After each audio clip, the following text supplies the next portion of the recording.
Automation. Ayon kay ChatGPT, ang automation ay ang proseso ng paggamit ng makina o teknolohiya upang gawin ang mga gawain ng automatiko nang hindi na kailangan ng gawin ng tao. Isa din ang automation or automata sa pinag-aralan namin sa course ng computer science. Kaya gusto ko sana siya i-implement sa isang project sa pamaraan ng pag-automate ng isang ecosystem. Ayon sa tinuro sa amin sa subject na automata, merong 4 na major families of automation. Yun ay finite state machine, push-down automata, linear bounded automata, at ang Turing machine.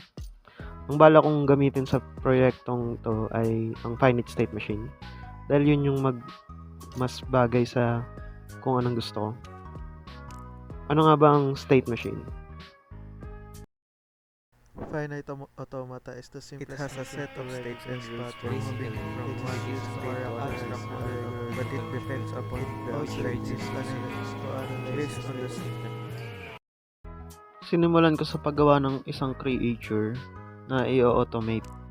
Una, ninakaw ko yung isang sprite na para gamitin sa creature na yun. Tapos, binigyan ko to ng 2 states. Ang initial state niya ay maglalakad-lakad lang siya sa random na direksyon. Ang pangalawa niyang state ay pag nakakita siya ng pagkain, lalapitan niya yun. Tapos, kakainin niya.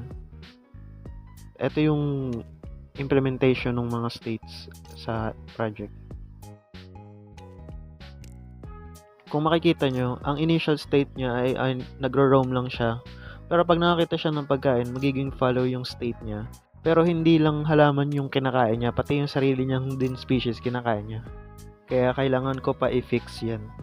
Matapos ko i-fix yan, nilagyan ko ng health variable yung creature natin para pag nag-zero na yung health variable na yun, mamamatay na yung creature natin. Dinagdag ko na din pala yung breed state na pag nakakita siya ng kapwa niya na sheep or yung species niya, lalapitan niya yun para makipag-breed.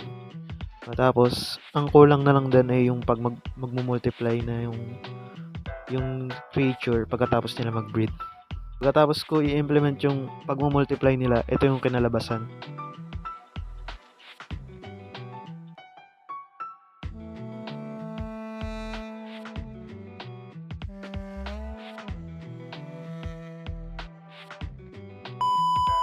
Matapos nun, pinix ko na siya kaya mamultiply na siya. Pero masyado silang magaling sa pagmumultiply.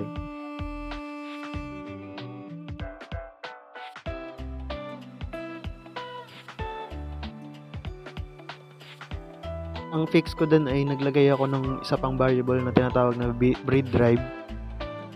Bale pag nag-exceed na sa 10 yung breed drive, tsaka lang sila mag-breed ulit. Pero pagkatapos nilang breed, magbabalik sa 0 yung breed drive. Kaya kailangan ulit nila maghintay. Magko-cooldown muna siya bago sila ulit pwede mag-breed. Pagdating naman sa mga predator, parehas lang sila ng DFA sa sheep. Ang pinagkaiba lang ay kinakain ng predator yung sheep imbis na halaman. Matapos ko pagsamasamahin lahat, ito na yung kanalabasan ng version 1 ng ecosystem automated using finite state machine. Enjoy!